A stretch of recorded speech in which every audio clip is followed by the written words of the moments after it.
River, the Indian River, the Mosquito Lagoon, and the Atlantic Ocean.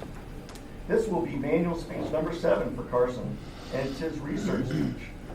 So he will be graded on how well he supports his points with facts, examples, and illustrations. Let us please welcome Carson Shaffer with his speech, gyre, pronounced like tire, with a J sound instead of the T. Let us welcome Carson Shaffer, speaker number 4.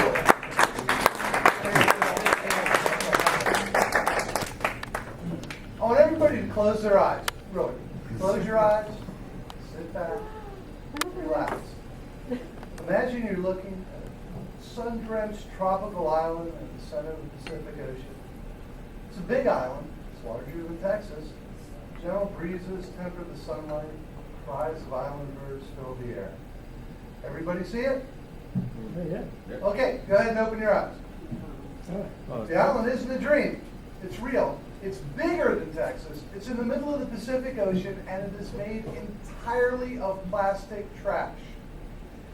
The bird cries that you imagined are really the whimpering of birds whose stomachs are so filled with plastic, bottle caps, plastic bags, any kind of packaging trash, that they can't fit any more food in there and they're starving to death.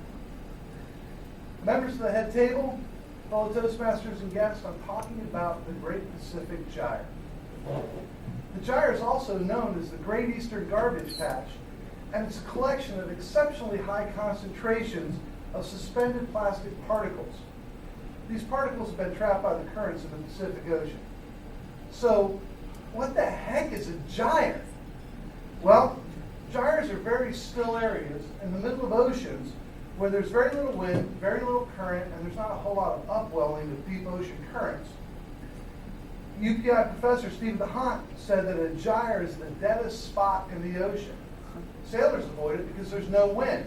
They call it the doldrums. What this area does contain is an exceptionally high amount of filter feeders, which are very tiny organisms that feed on plants called phytoplankton. Okay? Every day, phytoplankton grows in the sunlit part of the water, and every night they're consumed by filter feeders, fantastic alien-looking animals called zooplankton. Now, the zooplankton suck in tons of this plastic trash along with the phytoplankton. This is the first step in the food chain. It's the very beginning. The zooplankton and plastic soup are then consumed by the most efficient filter feeders and vacuum cleaners ever invented by nature, jellyfish. Now, you have to realize that the plastic trash that these jellyfish ingest absorbs chemicals like a sponge, because the chemicals and poisons in the water are attracted to the oils in the plastic, like Rosie O'Donnell to a box of glazed donuts. happy chemicals. DDT, dioxin, hexachlorobenzene, cheery little compounds like that. So, the jellyfish eat this, and they're in turn eaten by the fish, and that's how the poisons and the chemicals start into the food chain that ends with us, Homo sapiens, Toastmasters. Oh, there's one other filter feeder some of you might have heard of. It's called the great whales. Well, they ingest this plastic soup by the ton, and you're not going to live very long on a diet where 9 out of every 10 pounds that you eat, 9 pounds is plastic and 1 pound is plankton.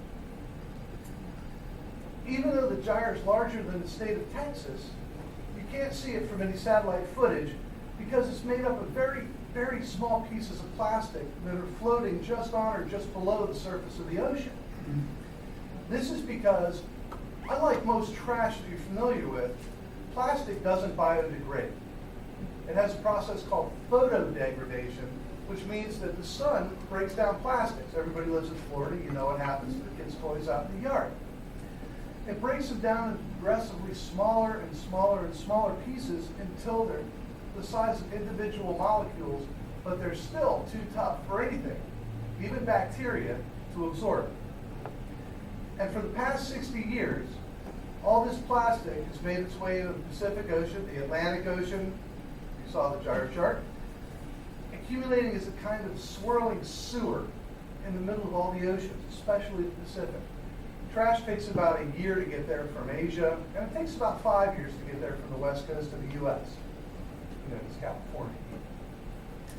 Captain Charles Moore said, "As I gazed from the deck at the surface of what should have been a pristine ocean, I was confronted, as far as the eye could see, with the sight of plastic.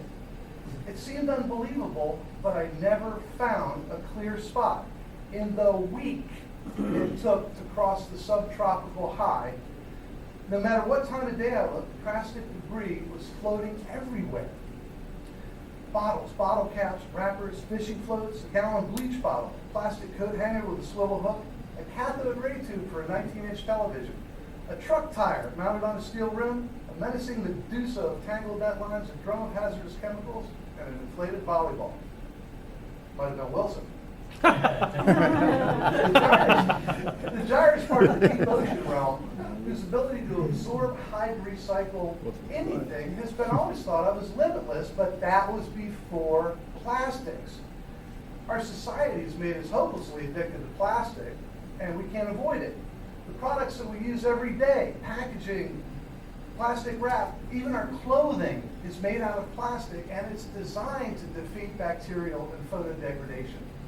Plastic is ubiquitous precisely because it's so good at fighting decay. But the plastic that we use in the consumer products, even as a molecule, cannot be eaten by anything, not even the strongest bacteria that exists. There's no data at all on how long such recycling takes in the ocean. We don't know the ultimate consequences of worldwide distribution of plastic fragments. Ironically, this plastic used to be the plankton that floated on the ocean that became the petroleum that we made the plastic so it could go float in the ocean again. So how can we stop it? Is it even possible to stop it? Does anybody even try? I'll tell you how you can tell. How many people in this room have heard the word gyre before this speech? Think about that next time you order fish. Gyre.